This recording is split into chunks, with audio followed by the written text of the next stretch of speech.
is that that's how I wake up in the morning. Everybody has their morning rituals. Mm-hmm.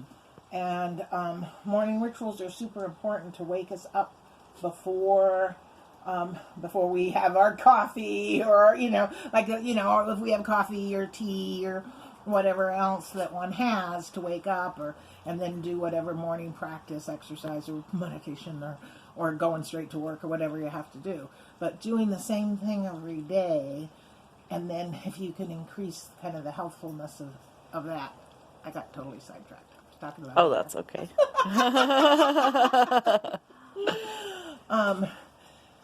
Anyway, but don't you feel like that when you brush your hair in the morning? That's the first thing to do to really wake yourself up. Mm-hmm.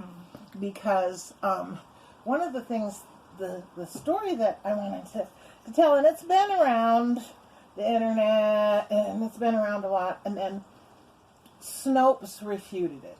And I was so disappointed because I thought, oh my God, this is such a cool story. I want it to be real. And then I realized that as much as I love Snopes, and Snopes is like the first place to go to debunk crapola, but Snopes can be wrong. Yes, they can. So I believe this story. And the story is that in the Vietnam era, they were trying to go and root out all these Vietnamese that were in the caves, and they were looking for trackers. So they went to the Indian reservation, and they recruited and drafted, probably, without their consent, said, you're going to Vietnam. And so they went to Vietnam, and they were great. They helped track the Vietcong, which was the objective. And so they did this whole campaign. They wanted a whole unit. So they went and they recruited all over the reservations. And they found that after because then they were regular military, they were forced to cut their hair. And they found they were less effective as trackers. Mm-hmm. And then somebody said, and this might have been the part that was not true, is that the U.S. military after that would allow people in that specific unit to not cut their hair, because your hair is part of your nervous system. Mm-hmm. And so, like when I brush my hair in the morning, that's and I have long hair, and it takes me a while. That's why I ran out here to do something with my grandkids this morning without my hair being brushed. But the longer, when I grew up, they used to say that you had to brush your hair 100 times before you went to bed. That was that's like a beauty tip from the 1800s or whatever. Mm-hmm. But the reason for that is that you have oils on the top of your hair, and that you want to have go down to the bottom of the hair. And before they had Pantene or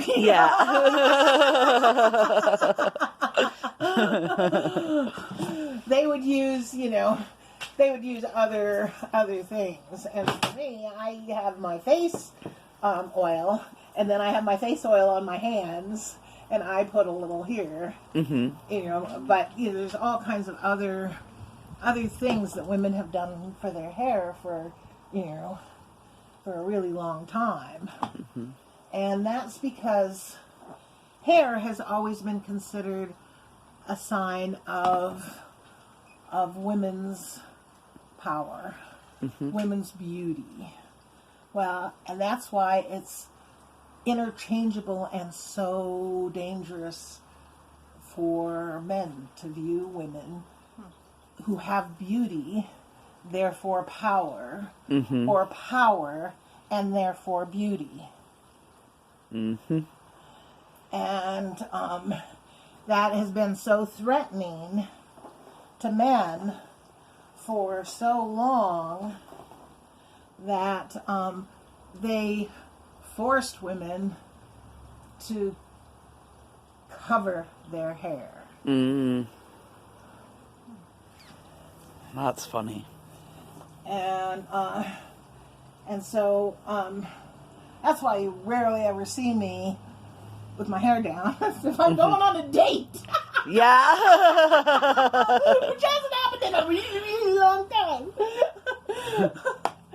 But when I braid my hair, it's like, yes, the other part of being feeling like I'm waking up, because just brushing it is not really good enough. And if I walk around with my hair all out, well, because I have a lot of hair, but even when my hair was shorter, is I just kind of feel a little bit undone and not ready for work. And that's why I don't understand how, with people with dreads, you know, the whole act of brushing and braiding my hair and feeling the tightness on my scalp, and then when I'm braiding again, feeling that tightness again, it's like waking up my brain cells, you know?